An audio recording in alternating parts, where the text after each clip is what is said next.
kwa lugha yetu wenyewe tunasikia mambo hayo ya Mungu wanayosema kwa lugha yetu wenyewe.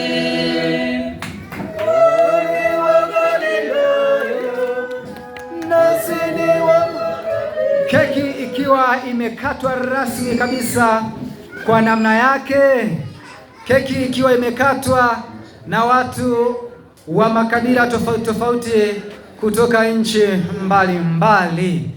Keki kwa mbali tu naiona ikiwa inavutia vibaya mno. Keki naiona ikiwa ni tamu sana hata kabla sijaionja. Bwana ni baraa tupu. Naomba mtu wa keki endelea kutupatia utaratibu hatua inayofuata ili tuweze kuendana na muda.